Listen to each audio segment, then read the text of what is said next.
Olá, Davis. Então a gente vai fazer alguns vídeos, uma série de vídeos explicando na prática como funciona o estado atômico.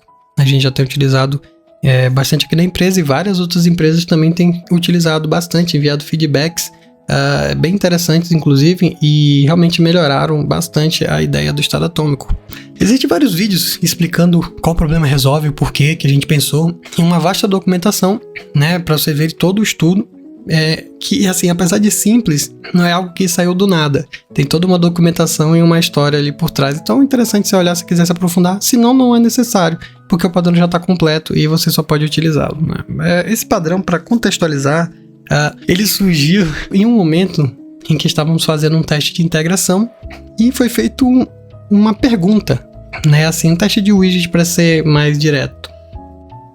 Sempre tinha que se mocar um terceiro, né? Por exemplo, para fazer um teste na tela, eu tinha que mocar o bloco, usar uma ferramenta do block test para criar um mock do bloco e eu poder fazer os testes ali manualmente. O próprio triple da Fluterano também você precisava de ter um triple test para fazer as coisas acontecerem, ou qualquer outra coisa, um controle e por aí por diante. Aí sempre tinha, por mais que estivesse desacoplado, tivesse uma coesão, sempre tinha essa dependência. Então foi feita uma pergunta: se a tela, ela só é tela, ela só deveria depender no máximo do estado. E aí veio uma questão: como que a gente vai tirar o estado da construção desse estado, né? A redução dessa regra de negócio. Geralmente estão sempre tudo juntos, né? Você tem o estado dentro de um componente, esse estado já faz a construção. Então a gente ficou assim pensando, mano, isso é uma coisa óbvia, mas a gente não sabe como trazer isso para a realidade.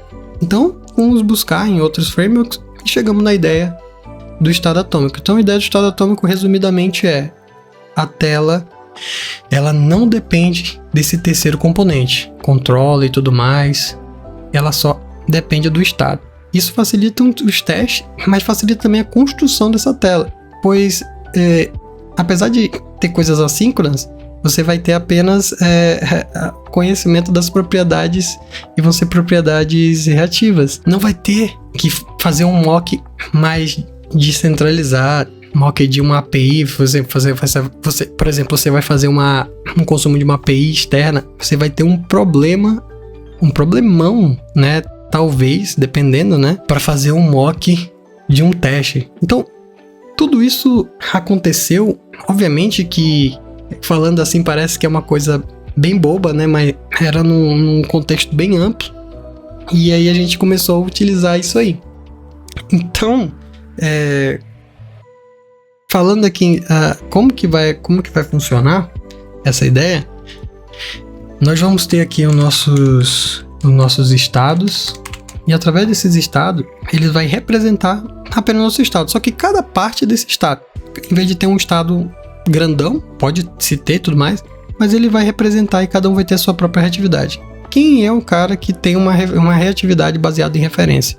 O Veloy Notify. Então, para esse teste, nós iremos utilizar um cara chamado RX Notify. O RX Notify, ele funciona muito bem porque ele é uma extensão do Veloy Notify. Então, a gente consegue trabalhar como se fosse um Veloy Notify tunado. Mas a ideia é a mesma. Nós temos, como é um padrão, a gente pode usar qualquer coisa, Mobex, Veloy Notify, o que quiser. A ideia é implementar o padrão. Então, nós temos aqui a ideia de ter o contador, né, o próprio counter, e eu vou chamar de counter state apenas para chamar de RX Notify, iniciando com 0. Beleza. Temos aqui a nossa representação do nosso estado. Só que as modificações, aqui vai entrar agora um pouco de limite arquitetural. As modificações desse estado, elas podem acontecer, mas se vier de alguma coisa fora, para evitar que nós tenhamos a redução dessa regra de negócio, como acontece num controller, num block ou qualquer outra coisa, numa história de triple, por exemplo, esse era o desafio, separar essa redução da regra de negócio, esse negócio que vai pegar uma informação de fora e transformar no estado, separar da view totalmente. Então, de fato, a view, ela não se importa com essa redução. Então a gente vai deixar para pensar nisso depois. No primeiro momento, a view, ela só se importa com o estado. Então eu, de fato, só preciso de ter o estado aqui. Então esse é o primeiro pilar do estado atômico. A view, ela só depende do estado e de mais nada, né? Isso vai facilitar muitas coisas, principalmente as coisas relacionadas a teste. Agora a execução, né, desse camarada depende de uma ação. E essa ação, ela também é uma propriedade reativa. Então, por exemplo, usando o React Notify, ele tem uns facilitadores para isso, mas poderia ser qualquer coisa que aceitasse, enfim, alguma coisa que disparasse uma reatividade. Mas nesse caso, eu vou dizer aqui, ó, que ele é um increment action, e esse increment action, ele vai ser um rx notify.action. Dessa forma, é um facilitador. Isso aqui basicamente é um rx notify de void, né?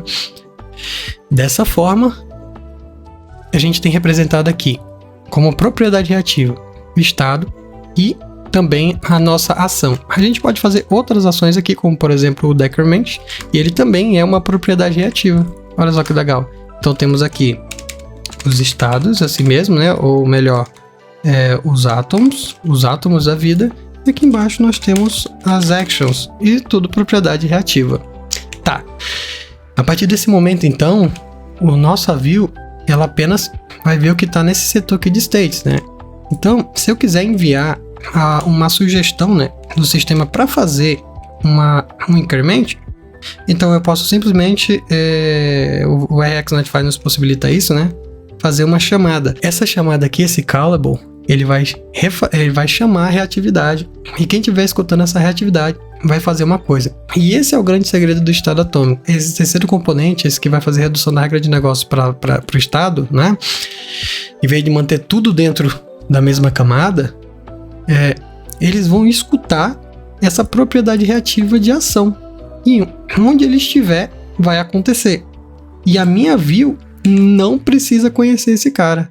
Isso é muito legal, isso facilita bastante, parece até magia, mas na realidade a gente não usa nada de novo para fazer isso acontecer. Porém, nós iremos chamar aquilo que vai transformar o que vai vir de fora, pegar nossos repositories e transformar no novo estado, nós vamos chamar de reducers, né? Então eu vou chamar aqui de counter reducer para reduzir, e aqui dentro o React Notify ele também nos auxilia a fazer isso aqui, mas eu poderia fazer sem. Mas aqui a gente pode usar o RX Reduce, que já vai nos facilitar a construir listeners, né? Então, se eu criar aqui um construtor, para similar a ideia do on do novo block, a gente também usa o on aqui, né? O on ele recebe as propriedades reativas aqui, ou seja, ou as propriedades aqui, os estados que vão modificar e você pode escutar isso, ou as actions. Aqui, ó, se esse cara aqui, ele modificar, né, eu posso pegar aqui o ponto value da vida, ou melhor, eu posso passar um array com várias coisas, né, com várias coisas que ele deve escutar para disparar essa função aqui, né? Eu posso colocar como um array, ou na verdade é um array mesmo, e já era. E aqui é uma função que eu posso botar um tears off representando o increment, né? Então o que vai acontecer quando mudar o increment? O meu counterState.value vai incrementar.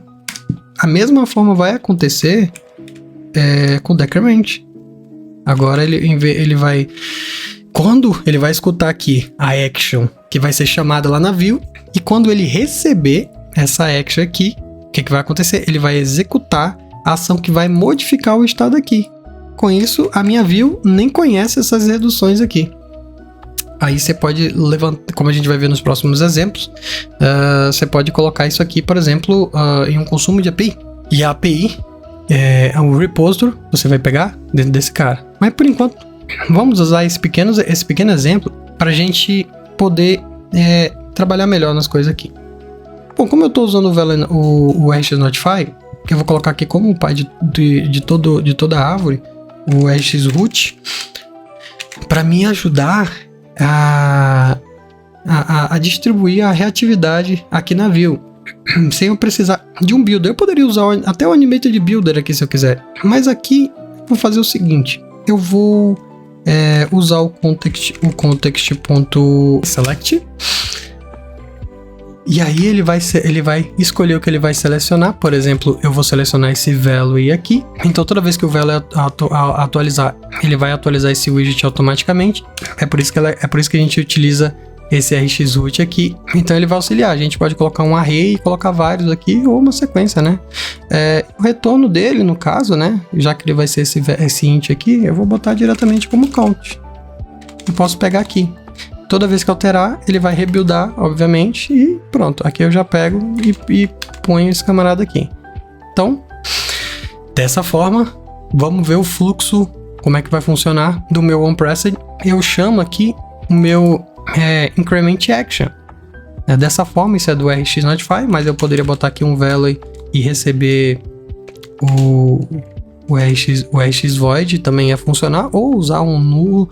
Ou, por exemplo, se eu estivesse passando um parâmetro, eu poderia botar um rxnotify com algum DTO e tudo mais. Enfim, o importante é chamar essa reatividade de alguma forma. Aqui a gente vai usar essa facilitação aqui, ou até mesmo um tears off, né? Eu gosto bastante de utilizar tears off dessa forma, que também vai funcionar. Ou se quiser mais descritivo, né, que o tears off está aqui, só botar um ponto cal e já era também. Dessa forma, a gente tem a chamada dessa action, que vai ser escutada pelo meu reduce, né? E esse meu reduce aqui, ele vai alterar o meu estado, que vai refletir lá na minha tela. A única coisa que precisamos fazer para funcionar é instanciar o nosso reduce em algum lugar, ou no nosso sistema de injeção de dependência, como um singleton normal, ou de qualquer outra forma, já que ele não vai precisar ser chamado assim, né? Então, de fato, como ele só precisa ser instanciado uma vez, eu vou chamar o counter reduce aqui, só a instância dele, e já era. Isso aqui é o suficiente para ele se manter. Eu posso fazer ele aqui, eu posso, enfim, fazer ele aqui em cima, aqui enfim, você coloca no sistema de injeção de dependência. O importante é você chamar em algum lugar. Ele precisa ser chamado em algum escopo, ou aqui no começo, enfim, para ele poder iniciar e escutar esses camaradas aqui e fazer as modificações necessárias. Tá bom? Então, só para a gente ver como vai rodar, vou apertar aqui e funcionou normalmente. Agora com o estado atômico normalmente aqui. Show? Isso eu compreendo que não é a facilidade das facilidades. Mas isso aqui, ele facilita na compreensão de construção de estado e também auxilia alguns testes, e temos um limite arquitetural aqui também, que é um padrão. Com isso, projetos grandes não vão sofrer tanto, né? Na verdade, não vão sofrer nada, porque é um padrão bastante competente, e aqui nós iremos escutar ele aqui e ter um limite arquitetural de onde vai as coisas. Talvez aqui eu não faria dessa forma, eu teria funções, né? Que executaria, na verdade, métodos que executaria aqui embaixo, e aí eu chamaria os métodos dessa forma, e o decrement, por exemplo, da mesma forma. Eu acho que é a única modificação nesse código que eu faria, mas é como a gente está trabalhando apenas com um exemplo, mas eu acho que o registro deixaria dessa forma, e eu acho que seria um bom padrão, né? Então, botando lado a lado, para a gente ver os componentes aqui que a gente vai estar trabalhando, na verdade, a view todos nós já conhecemos. O grande desafio é dividir os nossos estados, né, em pequenos átomos. Depois disso aí, também definir as nossas ações. Se é uma ação que não vai retornar nada, só tem que chamar, então dá para usar esse construtor de action. Se você for passar alguma coisa, né, pode ser um rxnotify com algum DTO, com algum, sei lá, com alguma string que represente um parâmetro, você vai passar normalmente. Isso aqui é uma propriedade reativa, e aí você vai recuperar normalmente aqui. Então, no meu reduce, eu escuto as modificações desses meus actions ou para outros estados e executo, no caso, reduzo alguma regra de negócio ao estado. Mas a beleza disso tudo é aquilo que nós estávamos falando antes. A minha view, ela não conhece nada dessa redução, ela apenas conhece os estados. Nos meus testes, de forma totalmente offline, eu posso brincar de alterar um estado aqui, ali e tudo mais, inclusive offline. É muito prático também para quando a gente está construindo tela e ainda não está pronta a regra de negócio. Dividir o famoso mobile, o mobile front-end e o mobile back-end, né? Que aquele só vai fazer regra de negócio e o outro só vai fazer tela. Aqui você tem uma divisão bem boa para isso aqui também. Beleza? Então eu espero ter ajudado vocês. A gente está usando bastante, então se tiver dúvida, pode mandar aí e tal. No futuro, eu espero que isso auxilie principalmente as pessoas que estão começando, tá bom? Um abraço, vamos ser referência juntos.